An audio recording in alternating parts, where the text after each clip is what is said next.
مدرسہ بیت العلوم کونڈوا پونے اس official channel کو سبسکرائب ضرور کریں۔ یاد رکھیے، اس سے کسی ایک شخص کو نہیں، پورے مدرسے کو فائدہ ہوگا اور آپ کو اجر عظیم ملے گا۔ السلام علیکم ورحمۃ اللہ وبرکاتہ۔ یہ سورہ نحل کی آیت 24 سے لے کر 29 تک ہے۔ اعوذ باللہ من الشیطان الرجیم، بسم اللہ الرحمن الرحیم۔ وَإِذَا قِيلَ لَهُم مَّاذَا أَنزَلَ رَبُّكُمْ قَالُوا أَسَاطِيرُ الْأَوَّلِينَ لِيَحْمِلُوا أَوْزَارَهُمْ كَامِلَةً يَوْمَ الْقِيَامَةِ وَمِنْ أَوْزَارِ الَّذِينَ يُضِلُّونَهُمْ بِغَيْرِ عِلْمٍ أَلَا سَاءَ مَا يَزِرُونَ قَدْ مَكَرَ الَّذِينَ مِنْ قَبْلِهِمْ فَأَتَى اللَّهُ بُنْيَانَهُمْ مِنَ الْقَوَاعِدِ فَخَرَّ عَلَيْهِمُ السَّقْفُ مِنْ فَوْقِهِمْ وَأَتَاهُمُ الْعَذَابُ مِنْ حَيْثُ لَا يَشْعُرُونَ ثم يوم القيامة يخزيهم ويقول أين شركائي الذين كنتم تشاقون فيهم قال الذين أوتوا العلم إن الخزي اليوم والسوء على الكافرين الذين تتوفاهم الملائكة ظالمي أنفسهم فألقوا السلم ما كنا نعمل من سوء بلى إن الله عليم بما كنتم تعملون فادخلوا ابواب جہنم خالدین فیہا فلبئس مثوى المتکبرین۔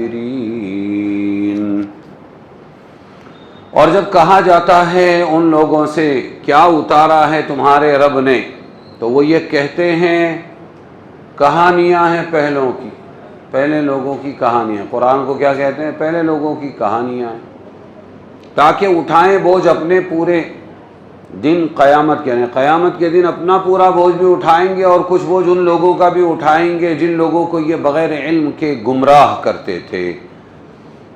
سنو، بہت برا بوجھ ہے جو اٹھاتے ہیں، البتہ دغابازی کر چکے، مکر کا مطلب دغابازی کر چکے ہیں جو تھے ان سے پہلے، پھر پہنچا اللہ تعالی کا حکم ان کی عمارتوں پر بنیادوں سے، یعنی ان کی عمارتیں سب برباد ہو گئی، پھر گر پڑی ان پر چھت اوپر سے، اور آیا ان پر عذاب جہاں سے ان کو خبر بھی نہ تھی، ایسی جگہ سے عذاب نے آ کر ان کو پکڑا۔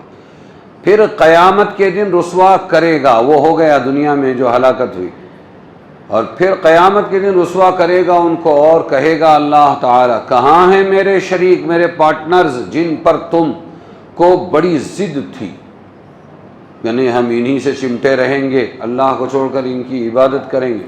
تو کیا بولیں گے؟ وہ بولیں گے جن کو دی گئی تھی خبر، بے شک رسوائی آج کے دن اور برائی منکروں کافروں پر ہے، رسوائی ہوگی اور برائی ہوگی۔ وہ کون لوگ؟ جن کی جان نکالتے ہیں فرشتے اور وہ برا کر رہے ہیں اپنے حق میں، تب ظاہر کریں گے اللہ تعالی اطاعت کہ وہ لوگ ظاہر کریں گے کہ ہم تو نہ کرتے تھے، ہم تو کچھ نہیں کرتے، ما کننا نعمل من سوء، ہم برائی نہیں کرتے تھے۔ کیوں نہیں؟ بے شک اللہ تعالی خوب جانتا ہے وہ جو تم لوگ کرتے تھے۔ تو اب کیا ہوگا حکم؟ داخل ہو جاؤ دروازوں میں جہنم کے، رہا کرو سدا اسی میں، ہمیشہ جہنم میں رہو۔ تو کیا برا ٹھکانہ ہے غرور کرنے والوں کا۔ یہ اللہ تبارک و تعالی کافروں کے بارے میں بتلا رہے ہیں کہ ابتدا میں تو یہ خوب مذاق اڑاتے تھے اور کہتے تھے کہ یہ یوسف کی اور وہ نوح کی اور شعیب کی اور موسیٰ کی کہانیاں ہیں پہلے کے لوگوں کی، کچھ یہ قرآن کوئی ہدایت کی کتاب نہیں، تو اس کا بوجھ بھی ان کو اٹھانا پڑے گا، اور جن کو گمراہ کرتے پھرتے تھے ان کا بوجھ بھی یہ لوگ قیامت کے دن اٹھائیں گے، اور بہت برا بوجھ ہے۔ پھر یہ کہا کہ دغابازی کی ہے انہوں نے ان سے پہلے دوسرے لوگوں نے، تو اللہ نے کیا کیا؟ ان کی چھتیں ان کے اوپر گرا ڈالی اور وہ ہلاک ہو گئے۔ ایسی جگہوں سے اللہ عذاب لاتا ہے جہاں سے ان کو گمان بھی نہ ہو۔ پھر قیامت کے دن کی رسوائی الگ ہے، اور اللہ بولے گا لاؤ میرے پارٹنر کہاں ہیں آج، لیکن وہ کوئی جواب نہیں دے سکیں گے۔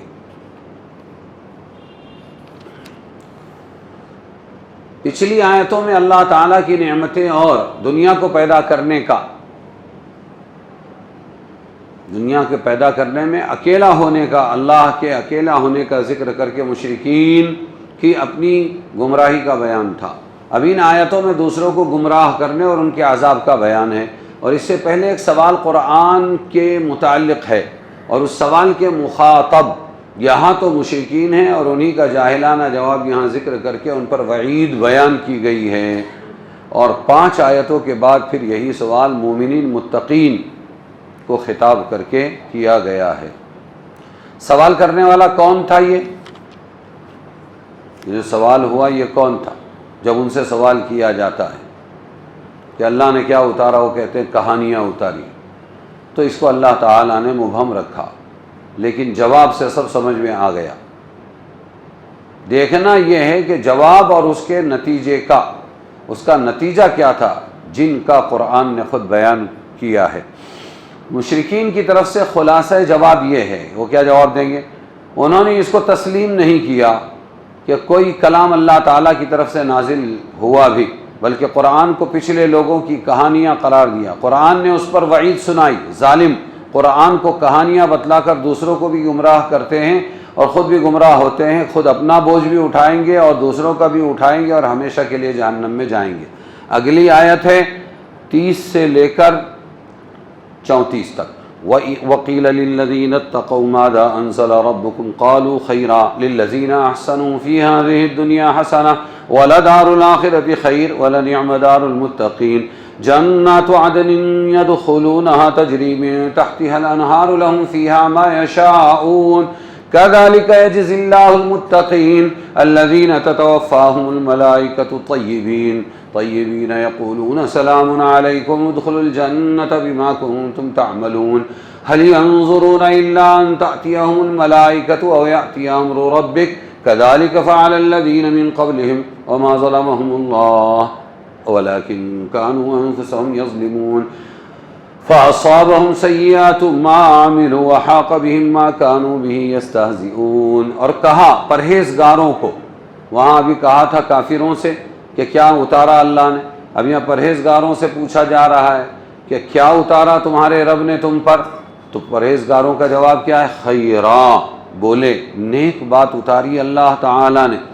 جن لوگوں نے بھلائی کی ہے اس دنیا میں ان کو بھلائی ملے گی، اور آخرت کا گھر بہتر ہے، اور کیا خوب گھر ہے پرہیزگاروں کا، بروں کو برا اور بھلوں کو بھلا۔ وہ کیا گھر ملے گا وہاں پر؟ کیا خوب گھر ہے پرہیزگاروں کا، جنات عدن، باغ ہیں ہمیشہ رہنے کے، جنات عدن، عدن کا مطلب ہمیشہ، ہمیشہ رہنے کے باغ ہیں وہاں آخرت میں، یدخلونہا، جن میں وہ جائیں گے، ایمان والے، تقوی والے، پرہیز والے، تجری من تحتہا الانہار، اس کے نیچے سے، ان گھروں کے نیچے سے، باغوں کے نیچے سے نہریں بہتی ہوں گی۔ ہر ایک کا سپنا ہے کہ ہم ایسے گھر پائیں جہاں پر ایک نہر بہتی ہو، اس کو دیکھ کر دل کو خوشی ہوتی ہے، تو اس نہریں بہہ رہی ہوں گی۔ لہم فیہا ما یشاؤون، کیا ملے گا؟ کیا ملے گا؟ لہم فیہا، ان کے واسطے وہاں جو چاہیں گے وہ سب کچھ ملے گا۔ یہ دنیا میں نہیں ہو سکتا، جو چاہے وہ دنیا میں نہیں ہو سکتا، لیکن جنت وہ جگہ ہے ما یشاؤون، ان کو ملے گا جنت میں جو بھی وہ چاہیں گے۔ کذالک یجزی اللہ المتقین، ایسا بدلہ دے گا اللہ پرہیزگاروں کو۔ یہ کون پرہیزگار؟ الذین تتوفاہم الملائکۃ طیبین، جن کی جان قبض کرتے ہیں فرشتے اور وہ ستھری ہیں، وہ ان کی جان برائی سے نکالتے ہیں، مار مار کر نکالتے ہیں، اور یہاں پرہیزگاروں کی جان نکالنے کے وقت فرشتے ستھری جانیں بہت آرام سے نکالتے ہیں۔ یقولون، اور یہ کہتے ہوئے نکالتے ہیں، فرشتے کہتے ہیں سلامتی، سلامتی ہے، سلامتی ہے علیکم، تم پر، ادخلوا الجنت بما کنتم تعملون، جاؤ بہشت میں، جنت میں، بدلہ ہے اس کا جو تم کیا کرتے تھے۔ هل ينظرون الا ان تأتيهم الملائکۃ او یأتی امر ربک، کیا کافر اب اس کے منتظر ہیں کہ آئیں ان پر فرشتے یا پہنچے حکم تیرے رب کا؟ اسی طرح کیا تھا ان سے اگلوں نے، اور اللہ نے ظلم نہ کیا ان پر، لیکن وہ خود اپنا برا کرتے رہے۔ کافروں مشرکوں پر اللہ نے ظلم نہیں کیا، سب کو دنیا کے میدان میں چانس دیا، صلاحیتیں دی، کسی نے جنت چنی، کوئی جہنم میں گیا، فَأَصَابَهُمْ سَيِّئَاتُ مَا عَمِلُوا، تو ان کافروں کے سر پڑے ان کے برے کام، یعنی ان کو اس کی سزا ملی، اور الٹ پڑا ان پر جو وہ ٹھٹا کرتے تھے، جس دین کا مذاق اڑاتے تھے یہی دین کا مذاق اڑانا ان کے خلاف پڑ گیا۔ اگلی آیت ہے 35 سے لے کر 40 تک۔ وَقَالَ الَّذِينَ أَشْرَكُوا لَوْ شَاءَ اللَّهُ مَا عَبَدْنَا مِن دُونِهِ مِن شَيْءٍ نَحْنُ وَلَا آبَاؤُنَا وَلَا حَرَّمْنَا مِن دُونِهِ مِن شَيْءٍ كَذَلِكَ فَعَلَ الَّذِينَ مِن قَبْلِهِمْ فَهَلْ عَلَى الرُّسُلِ إِلَّا الْبَلَاغُ الْمُبِينُ وَلَقَدْ بَعَثْنَا فِي كُلِّ أُمَّةٍ رَّسُولًا أَنِ اعْبُدُوا اللَّهَ وَاجْتَنِبُوا الطَّاغُوتَ فَمِنْهُم مَّنْ هَدَى اللَّهُ وَمِنْهُم مَّنْ حَقَّتْ عَلَيْهِ الضَّلَالَةُ فَسِيرُوا فِي الْأَرْضِ فَانظُرُوا كَيْفَ كَانَ عَاقِبَةُ الْمُكَذِّبِينَ إِن تَحْرِصْ عَلَى هُدَاهُمْ فَإِنَّ اللَّهَ لَا يَهْدِي مَن يُضِلُّ وَمَا لَهُم مِّن نَّاصِرِينَ وَأَقْسَمُوا بِاللَّهِ جَهْدَ أَيْمَانِهِمْ لَا يَبْعَثُ اللَّهُ مَن يَمُوتُ بَلَىٰ وَعْدًا عَلَيْهِ حَقًّا وَلَٰكِنَّ أَكْثَرَ النَّاسِ لَا يَعْلَمُونَ لِيُبَيِّنَ لَهُمُ الَّذِي يَخْتَلِفُونَ فِيهِ وَلِيَعْلَمَ الَّذِينَ كَفَرُوا أَنَّهُمْ كَانُوا كَاذِبِينَ إِنَّمَا قَوْلُنَا لِشَيْءٍ إِذَا أَرَدْنَاهُ أَن نَّقُولَ لَهُ كُن فَيَكُونُ۔ اور مشرکوں نے کہا، کیا کہا؟ لو شاء اللہ ما عبدنا من دونہ من شیء، اگر اگر چاہتا اللہ نہ پوجتے ہم اس کے سوا کسی چیز کو۔ اللہ ہم کو چاہتا تو بت پرستی سے بچا سکتا تھا، ہم کو بھی اور ہمارے باپ دادا کو بھی۔ ولا حرمنا، اور نہ حرام ٹھہرا لیتے ہم بغیر اس کے حکم کے کسی چیز۔ یہ جو کچھ بھی ہم نے شرک کیا، یہ جو کچھ بھی ہم نے بت پرستی کی اور زبردستی چیزوں کو حرام کیا، یہ اس لیے کہ اللہ نے ہم کو نہیں روکا۔ كذلك فعل الذين من قبلهم، اسی طرح کیا ان سے اگلوں نے۔ فهل على الرسل الا البلاغ المبين، تو رسولوں کے ذمے نہیں مگر پہنچا دینا صاف صاف۔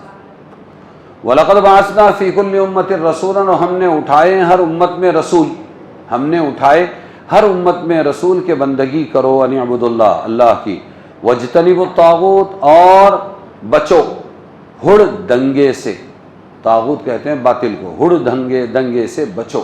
فَمِنْهُم مَّنْ هَدَى اللَّهُ، پھر کسی کو ان میں سے ہدایت کی اللہ نے، وَمِنْهُم مَّنْ حَقَّتْ عَلَيْهِ الضَّلَالَةُ، اور کسی پر ثابت ہو گئی گمراہی۔ فَسِيرُوا فِي الْأَرْضِ، تو چلو زمین میں اور دیکھو کہ جھٹلانے والوں کا انجام کیسا برا رہا۔ اے محمد صلی اللہ علیہ وسلم، اگر آپ طمع کرتے ہیں، لالچ کرتے ہیں ان کو راہ پر لانے کی کہ یہ رستے پہ آ جائیں، فَإِنَّ اللَّهَ، تو بے شک اللہ تعالی راستہ نہیں دیتا جس کو بچ لاتا ہے، یعنی گمراہ کرتا ہے، اور کوئی نہیں ان کا مددگار۔ اور انہوں نے قسمیں کھائی اللہ کی سخت قسمیں کہ نہ اٹھائے گا اللہ، جو کوئی مر جائے اس کو دوبارہ اللہ نہیں اٹھائے گا۔ کیوں نہیں؟ وعدہ ہو چکا ہے اس پر پکا کہ اللہ ضرور اٹھائے گا مرنے والوں کو، لیکن اکثر لوگ نہیں جانتے۔ اٹھائے گا، لیبین، اللہ اٹھائے گا تاکہ ظاہر کر دے ان پر جس بات میں جھگڑتے تھے، اور تاکہ معلوم کر لیں کافر کہ وہ جھوٹے تھے۔ ہمارا کہنا کسی چیز کو جب ہم اس کو کرنا چاہیں تو کیا کرتے ہیں؟ ہم صرف اتنا کہتے ہیں کہ ہو جا، تو وہ ہو جاتا ہے۔ ان کفار کا پہلا شبہ تو یہ تھا کہ اللہ تعالیٰ کو اگر ہمارا کفر اور شرک اور ناجائز کام پسند نہیں ہے تو وہ ہمیں زبردستی اس سے روک کیوں نہیں دیتے۔ اس شبہ کی بے وجودگی واضح تھی، اس لیے اس کا جواب نہیں دیا، بلکہ اللہ نے صرف رسولوں سے یوں کہا تسلی کے طور پر کہ ایسے بیہودہ سوالات سے آپ غمگین نہ ہو، اور شبہ کی بیہودگی کی شبہ اور یہ شبہ کہ اور شبہ کی بیہودگی کی وجہ ظاہر ہے۔ کیا وجہ تھی؟ کیوں اللہ تعالیٰ نے اس کو بیہودہ سوال کہا؟ اللہ تعالیٰ نے اس عالم دنیا کا نظام ہی اس بنیاد پر قائم فرمایا ہے کہ اطاعت میں کہ انسان کو بالکل مجبور نہیں بنایا۔ یہ ہے جواب، ہم کو یاد ہونا چاہیے۔ کہیں بھی کوئی بھی کافر یوں کہے کہ اللہ چاہتا تو ہم بھی مسلمان بنتے، اللہ چاہتا تو ہم بھی صحیح راستے پر چلتے، گناہ سے بچتے، تو اس کا جواب یہ ہے کہ پھر کیا مجبوری ہے؟ تم کو کس نے مجبور کیا؟ تو اللہ نے دنیا میں انسان کو بالکل مجبور نہیں رکھا، ایک قسم کا اختیار اس کو دیا گیا ہے، اسی اختیار کو اللہ کی اطاعت میں استعمال کرے تو ثواب اور نافرمانی میں استعمال کرے تو عذاب کے وعدے اور وعید فرمائے۔ اسی کے نتیجے میں قیامت اور حشر و نشر کے سارے ہنگامے ہنگامے ہیں۔ اللہ تعالیٰ چاہتا ہے کہ سب کو مجبور کر کے اپنی اطاعت کرائیں، تو کس کی مجال تھی اگر اللہ چاہتا کہ سب نماز پڑھیں، سب مسلمان بن جائیں، تو کس کی اطاعت تھی، کس کی مجال تھی کہ اطاعت سے باہر جاتا؟ مگر یہ کوئی اسلام ہوتا زبردستی کا؟ مگر بتقاضائے حکمت مجبور کر دینا درست نہ تھا، اس لیے انسان کو اختیار دیا گیا۔ تو اب کافروں کا یہ کہنا کہ اگر اللہ کو ہمارا طریقہ پسند نہ تھا تو ہمیں مجبور کیوں نہیں کر دیتے، یہ ایک بے وقوفی اور اسی طرح معاندانہ، بے وقوفی والا اور معاندانہ سوال ہے۔ اس لیے اللہ ایسے سوالوں کی طرف دھیان نہیں دیتا۔ رسولوں سے کہا ان کی باتوں کا نوٹس مت لو، اپنا کام کرتے رہو، ان کا تو کام ہی ہے بات کرتے رہنا۔ کیا ہندوستان اور پاکستان میں بھی اللہ کا کوئی رسول آیا ہے؟ اس لیے کہ یہاں اللہ نے ایک بات کہی، اور وہ بات یہ تھی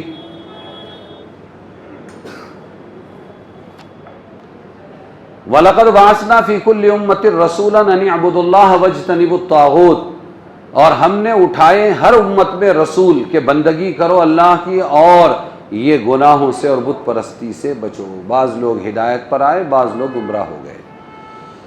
اس آیت سے نیز دوسری ایک آیت ہے وَإِن مِّنْ أُمَّةٍ إِلَّا خَلَا فِيهَا نَذِيرٌ، وَإِن مِّنْ أُمَّةٍ، اور ہر امت میں کوئی نہ کوئی ڈرانے والا گزرا ہے۔ اس سے ظاہر یہی ہے، معلوم ہوتا ہے کہ ہندوستان پاکستان کے علاقوں میں بھی اللہ کے پیغمبر ضرور آئے ہوں گے، کیونکہ یہ بھی امت ہے، چاہے وہ یہیں کے باشندے رہے ہوں یا کسی دوسرے ملک میں ہو، اور ان کے نائب اور مبلغ یہاں پہنچے ہوں۔ اور آیت لِتُنذِرَ قَوْمًا مَا أُنذِرَ آبَاؤُهُم مِّن نذیر، اے محمد صلی اللہ علیہ وسلم آپ ڈرائیں۔ آپ کو کیوں رسول بنا کے بھیجا؟ تاکہ آپ ڈرائیں ایک ایسی قوم کو ما اتاہم من نذیر، جن کے پاس کوئی رسول نہیں آیا۔ پچھلی دو آیتیں بتا رہی ہیں کہ ہندوستان پاکستان میں بھی کوئی نہ کوئی ڈرانے والا آیا ہوگا، اور یہ آیت بتلا رہی ہے لِتُنذِرَ قَوْمًا مَا اتاہم من نذیر، کہ آپ کو ہم نے رسول بنا کر ایسی قوم کے پاس بھیجا جن کے پاس اب تک کوئی ڈرانے والا نہیں آیا۔ تو دونوں میں بظاہر ٹکراؤ ہے، لیکن یہ ٹکراؤ نہیں ہے۔ اس سے مفہوم ہوتا ہے کہ رسول صلی اللہ علیہ وسلم جس امت کی طرف بھیجے گئے ہیں ان کی طرف آپ سے پہلے کوئی رسول نہیں آیا۔ اس کا جواب یہ ہو سکتا ہے کہ اس سے مراد بظاہر وہ قوم عرب ہے جو آپ کی بعثت و نبوت کی سب سے پہلے مخاطب ہوئی۔ قوم عرب حضور کی سب سے پہلے مخاطب ہوئی کہ ان میں حضرت اسماعیل کے بعد سے کوئی رسول نہیں آیا تھا۔ سمجھ میں آیا؟ ابراہیم کے بیٹے اسحاق کے بیٹے یعقوب، جن کا دوسرا نام اسرائیل، اور ان کے 12 بیٹے جن میں یوسف بھی تھے، یہودا بھی، اور ان کے 1,24,000 نبیوں کا خاندان۔ ادھر دوسرے بیٹے جو ذبیح کہلائے، بقرعید انہی سے متعلق ہے، وہ ہے اسماعیل کو اللہ نے مکہ میں آباد کیا، یمنی قبیلے کے ساتھ تعلق ہوا، شادی بیاہ ہوئی، اور پھر یہ پوری عرب کی نسل یہاں اسماعیل علیہ السلام وغیرہ کی پھیلی۔ وہ سب بکریوں کے چرواہے رہے اور غیر پڑھے لکھے رہے، نبوت والا علم ان کے پاس نہیں تھا۔ تو ایک نبی آئے سب سے آخر میں، وہ تھے حضرت محمد مصطفیٰ صلی اللہ علیہ وسلم۔ تو اسماعیل سے حضور صلی اللہ علیہ وسلم تک قوم عرب ایک ایسی قوم تھی جن میں کوئی نبی نہیں آیا، اور آئے تو اخیر میں خاتم الانبیاء آئے۔ تو یہ آیت جو بتلاتی ہے کہ آپ کو ہم نے ایسی قوم کے پاس بھیجا لِتُنذِرَ قَوْمًا، تاکہ آپ ڈرائیں، ما اتاہم، کہ نہیں آیا ان کے پاس من نذیر، کوئی ڈرانے والا، وہ قوم عرب ہے۔ باقی ہر قوم کے پاس اللہ تبارک و تعالیٰ نے کوئی ڈرانے والا بھیجا۔ کل یہ شکایت نہ کرے کہ ہمارے پاس بھی رسول آتا تو ہم بھی مسلمان بنتے۔ سمجھ میں آیا؟ جو آپ صلی اللہ علیہ وسلم کی بعثت و نبوت کی سب سے پہلے مخاطب ہوئی کہ ان میں حضرت اسماعیل کے بعد سے کوئی رسول نہیں آیا تھا، اس لیے ان لوگوں کا لقب قرآن کریم میں امیین رکھا گیا۔ امی غیر پڑھے لکھے حضور کی امت کو کہا گیا۔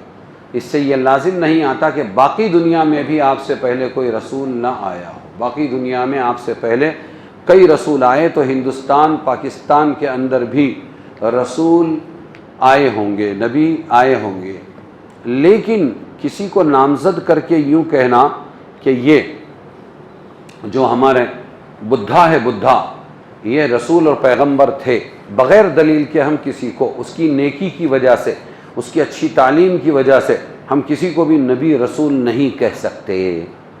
اسی طرح کوئی کہے کہ رام نبی تھے، جس کو امام حضرت کیا اس کا نام علامہ اقبال نے امام الہند کے لقب سے نوازا۔ رام کا ذکر جہاں کیا وہاں شعر کہا ہے اور اس میں امام الہند کہا ہے، اور اتنے مطلب کی رام بھکت لوگ برابر اقبال کی بات لیتے ہیں، ہاں، اور کہتے دیکھو، ورنہ تو اقبال کی سارے جہاں سے اچھا بھی پسند نہیں کرتے، اور اقبال کے ترانے کے بجائے ٹیگور کا ترانہ وہ لوگ پڑھتے ہیں۔ کئی جگہ تو اسکولوں میں تشدد کے ساتھ، شدت کے ساتھ بند بھی کرا دیا ان لوگوں، لیکن جہاں مطلب کی بات آتی ہے وہاں برابر لیتے ہیں۔ جیسے انہی میں سے کوئی کہتا ہے کہ ارے گائے کا دودھ جو ہے وہ شفا بخش ہے، تمہاری حدیث میں ہے، قرآن میں ہے، حالانکہ قرآن میں نہیں ہے، لیکن ٹھوکتے ہیں اپنا کچھ بھی، اور اس کے گوشت کے اندر بیماری ہے تو تم بیماری والا گوشت چھوڑ کیوں نہیں دیتے؟ تو قرآن کے اتنے بڑے فالوور ہیں، تو پوری قرآن کا نچوڑ توحید کی دعوت ہے، پھر بت پرستی چھوڑ کے پہلے مسلمان کیوں نہیں بن جاتے؟ لیکن مطلب کی لینا سب کو آتا ہے، مطلب کی۔ ایسے ہی اگر کوئی کہے کہ الرام یہ رسول اور نبی ہے ہندوستانیوں کے لیے، تو بغیر دلیل کے اس کو تسلیم نہیں کیا جائے گا، کوئی دلیل ہونا چاہیے۔ تو ہم اسی کو رسول مانیں گے جن کا ذکر قرآن اور حدیث میں آیا ہے، اور اللہ نے یہ کہا ہے ہم نے بعض نبیوں رسولوں کا نام تم کو بتلا دیا ہے 1,24,000 انبیاء میں سے، اور بعض رسولوں اور نبیوں کا نام ہم نے ہی نہیں بتایا ہے۔ تو پھر وہاں کیا بھائی، جو بھی رسول گزرے ہیں، جہاں بھی گزرے ہیں، نبی گزرے، ہم ان پر ایمان لاتے ہیں۔ لیکن کوئی لا کے کسی XYZ کو کھڑا کر کے یوں کہے کہ یہ رسول ہے یہاں کے، تو دلیل کے بغیر ہم اس کو تسلیم نہیں کرتے۔ من جملہ فی الجملہ ہم تمام رسولوں پر ایمان لاتے ہیں، تمام نبیوں پر ایمان لاتے ہیں۔ یہ بات اپنی جگہ طے ہے کہ اللہ تعالی ظالم نہیں ہے، اس لیے کسی قوم کو نبی رسول یا ان کا نائب ڈرانے والا، لکل قوم ہاد، ہر قوم کے لیے ایک ہدایت کی طرف بلانے والا اللہ نے ضرور بھیجا ہے، یہ اللہ تعالیٰ کا دعویٰ ہے۔ اس اعتبار سے ہم کہتے ہیں ہندوستان کے اندر بھی نبی رسول آئے ہیں، ہدایت دلانے والے، ہدایت کی طرف بلانے والے آئے ہیں، لیکن کون ہے ہم اس کو طے کر کے نہیں کہہ سکتے۔ اور کیوں کہ جب ہمارا اللہ ہی طے کر کے نہیں بتا رہا ہے تو پھر ہم کون ہوتے ہیں طے کرنے والے؟ بعض لوگوں کو بعض باتوں میں گھسنے کی بہت عادت ہوتی ہے، حالانکہ وہ ان کا سبجیکٹ نہیں ہوتا، سمجھ میں آیا؟ بعض لوگ بولتے ہیں حضرت موسیٰ سے انہوں نے دیکھو ایسی غلطی کر ڈالی کہ اپنی قوم کو چھوڑ دیا، تو وہ چلے گئے اللہ کے پاس، تو وہاں جانے کے بعد میں پھر ایسا ہوا کہ پیچھے وہ سامری نے ایک سب سونا وغیرہ جمع کر کے اس کو ڈھال کر کیا بنا دیا، اس کو ایک بچڑا بنا دیا۔ یہ وہاں سے چلا ہے بچڑا، یہودیوں سے ہوتا ہوا اپنے ہندوستان میں آیا ہے یہ۔ تو کہنے لگے اس میں سے کچھ آواز آنے لگی، جبرائیل کے گھوڑے کے ٹاپ کے نیچے سے ایک مٹی کی مٹھی اٹھا لیا تھا سامری نے، اور وہ اس میں ڈال دیا تو ہوا چلتی تو بھاں بھوں اس طرح کچھ آواز آتی تھی، تو وہ بہت عجیب سا لگنے لگا لوگوں کو۔ اس نے کہا وہ موسیٰ کا خدا گیا، اب اس کی پوجا کرو۔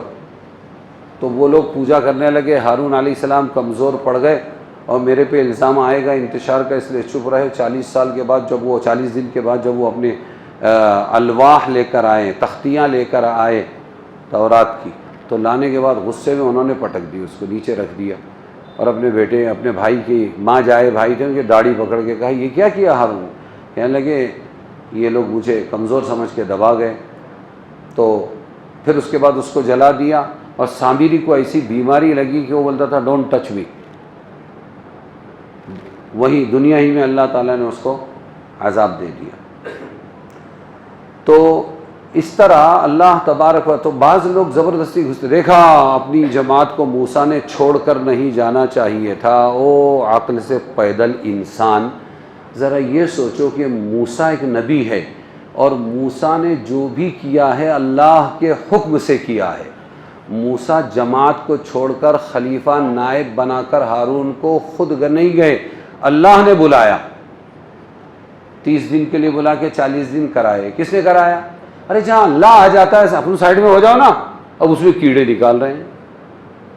اللہ آ گیا تو بندے خود بخود پیچھے ہو جانا چاہیے، اب وہاں عقل لڑا رہے ہیں، وہاں عقل لڑا رہے ہیں، صرف ایک بات ثابت کرنے کے لیے کہ کوئی بھی ذمہ دار اپنی جماعت کو بے یار و مددگار چھوڑ کر نہ جائے ورنہ گمراہی پھیل سکتی ہے۔ تو اس کے لیے آپ کے پاس بہت سی دلیلیں ہیں۔ خدائی نظام میں دخل دینے کی کیا ضرورت ہے؟ یہ خدائی نظام ہے، موسیٰ آ جاؤ، یہ خدائی نظام ہے، قوم کو چھوڑ دو اور تمہارے بھائی کو نائب بنا دو، اور پھر اس کے بعد سامری اور سامری کی ساری کارستانی، اور حضرت ہارون علیہ السلام بغیر امیر کے نہیں چھوڑا۔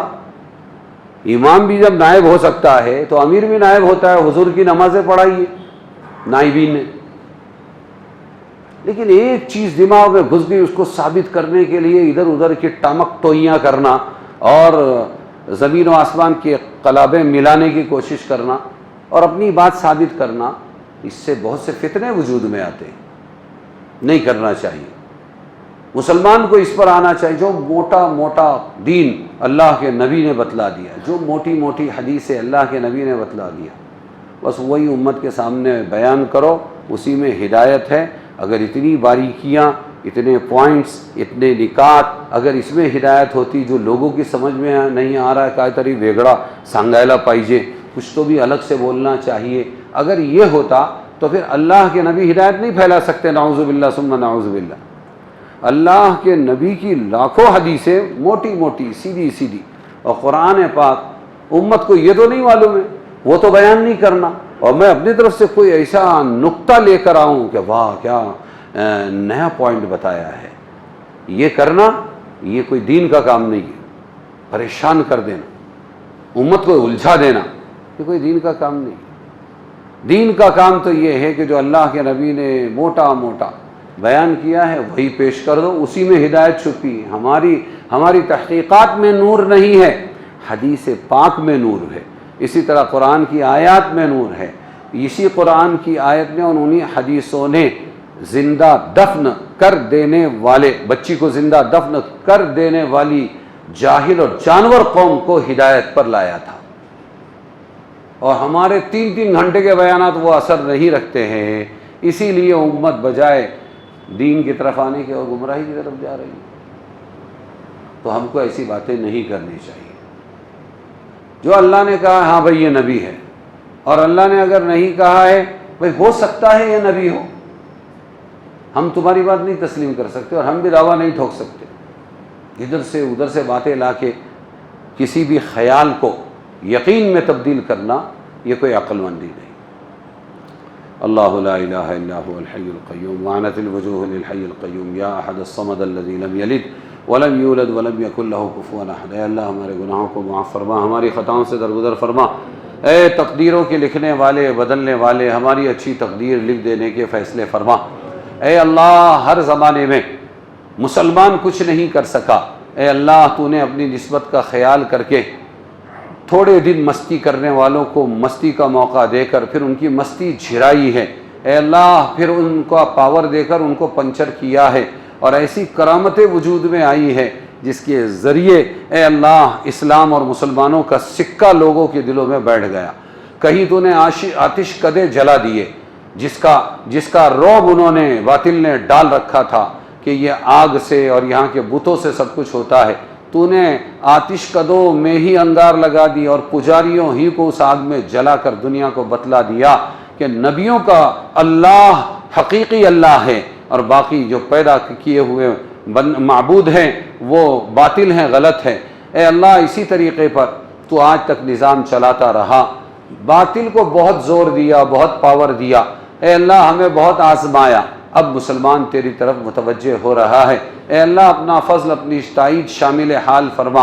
اے اللہ تیرا ہی یہ دعویٰ ہے وَمَكَرُوا وَمَكَرَ اللَّهُ وَاللَّهُ خَيْرُ الْمَاكِرِينَ، انہوں نے بھی سازشیں کی، دغا بازیاں کی، اور اللہ نے بھی تدبیر کی، اور اللہ کی تدبیر ہی سب سے بہتر ہے۔ اے اللہ ہمیں اس کا یقین ہے، ہم اسی پر ایمان لائے ہیں، ہمارے کمزور ایمان ہی کو صحیح قبول فرما کر ہماری نسبت کی لاج رکھ لیں۔ سارا جھگڑا توحید کا ہے۔ اے اللہ ہم اگرچہ تیرے سچے بندے نہیں ہیں، اچھے بندے نہیں ہیں، لیکن تو اپنی شان کے ساتھ ہمارا پیارا اللہ ہے، ہمارا قدرت والا اللہ ہے۔ اے اللہ تو حقیقی اللہ ہے، حقیقی معبود ہے۔ ہم کسی سے نہیں ڈرتے، تجھی سے ڈرتے ہیں، اور کسی سے امید نہیں رکھتے، تجھی سے امید رکھتے ہیں۔ اسی امید اور خوف کے درمیانی کیفیت کو ایمان کہتے ہیں۔ اپنوں کی لاج رکھ لیں۔